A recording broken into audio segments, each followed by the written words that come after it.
Let's see what else about the law of attraction.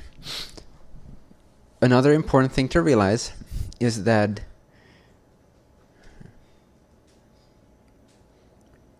the symbol is not the thing you desire. So let's say I suddenly have this desire for this awesome boat. Whatever, I want to buy a boat. So the boat is the representation. It's my higher mind giving my conscious mind, my lower mind, the image that then, like the carrot, that then pointed in the right direction of action, right? So the higher self, in a sense, it wants to go in a certain direction. It wants you to follow the breadcrumb trail of your joy, one breadcrumb at a time. It's not a line. It consists of moments, of breadcrumbs. So each breadcrumb represents a moment of joy. Right now, what's the most joyful thing to do? What excites you the most? This excites me the most. Okay. Okay, what's next? There. And if you keep doing that, you're not as much tempted to try to think out a straight line. Because what we do is we tend to think, oh, there's the first breadcrumb, so the second must be right there, like in the same line. But that's not how creation and creating works.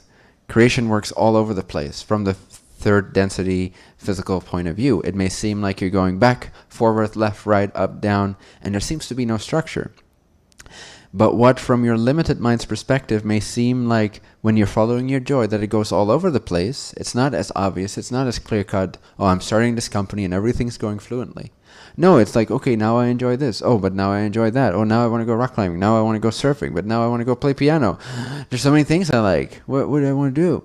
But if you simply stick to it moment by moment and you resist the temptation of the human mind to find security and certainty in symbols and things, then what for your physical mind's symbol-based directional mechanism may seem like it goes all over the place, from an interdimensional point of view, it's actually the straightest line.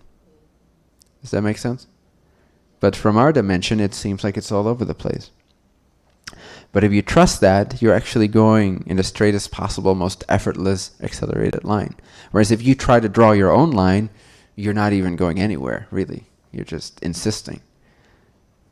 You're just seeking for security and certainty, which you should find inside yourself.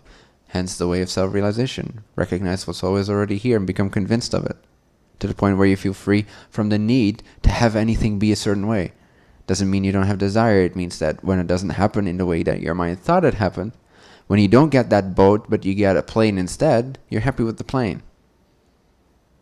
Or not. Doesn't even matter. But there's no neediness. It's free.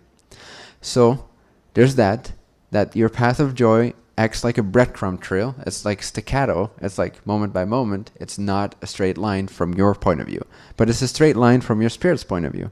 That's why it drops a little excitement here. It's like, oh, nice. You're like a dock, basically, and your higher self is like throwing dock treats. It's like, I want you to get from here to there in the fastest, most effortless possible way. In order to do that, I need to throw a little nugget right here. And the dog goes, but we have learned to no longer like dock treats. Right? We like depression more than we like joy.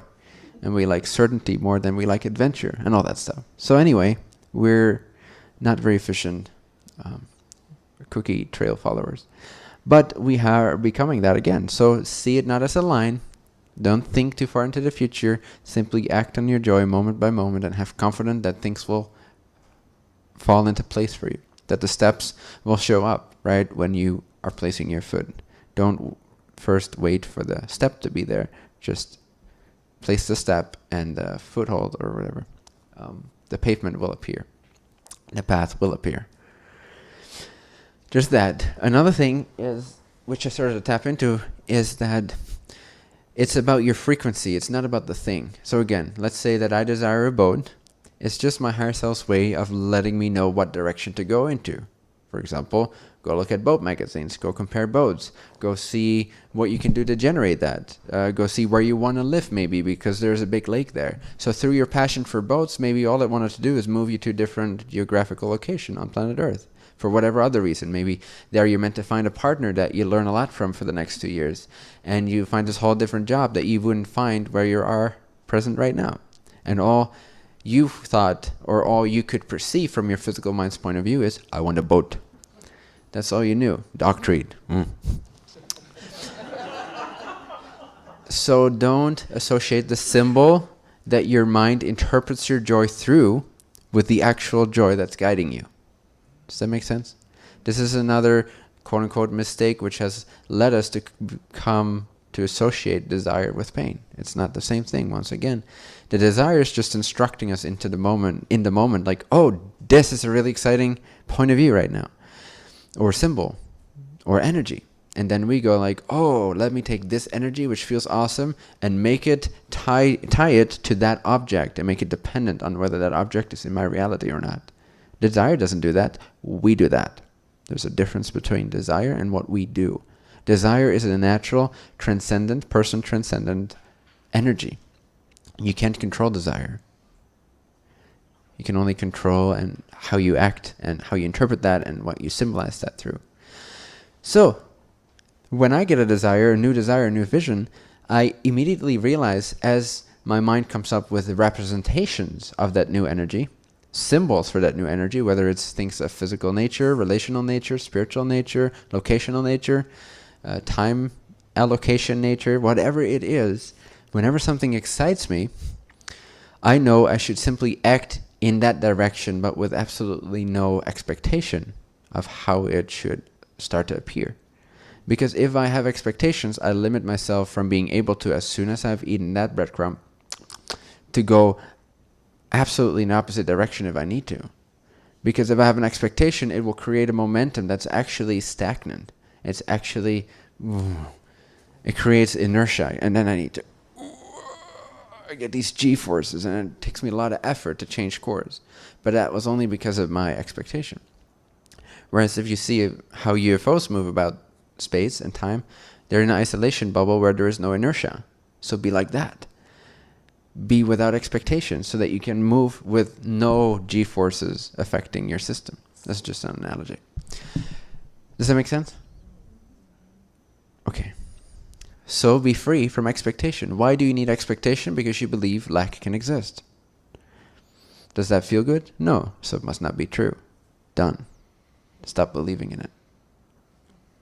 Start acting on your joy with absolutely no need to know. You have no need to know certain things. All you need to know is how you feel about this moment, whether or not your perspective is in the most alignment it could be, and you feel that by feeling either good or bad. That's your guide, your compass. And you need to know that you can do whatever you want to do. You can achieve whatever you need to achieve. Everything is possible. So just be confident in that process. Everything is possible. Yes, also for you, not just for everybody out there. Often people believe, yes, everything is possible, just not for me. Well, that's arrogant. Everything is possible for all of existence except for me. God made an exception just for me. It disabled me from achieving my dreams. Everyone else can do it. Yeah, go for it. Inspirational videos, motivational videos. Let's share it on Facebook. Everyone can follow their dreams. Follow your dreams, friends. You can do it. I really believe you can do it. But I can't. Just not me. It's just not meant for me. This mechanism, this principle works for everyone, but just not for me. Nonsense. You are the creator. You are creation. Be fearless. Be edgy. Be a little reckless. It's okay. It really is okay. It's okay. Don't worry. You don't have to be careful all the time. Good things happen when you stop being careful.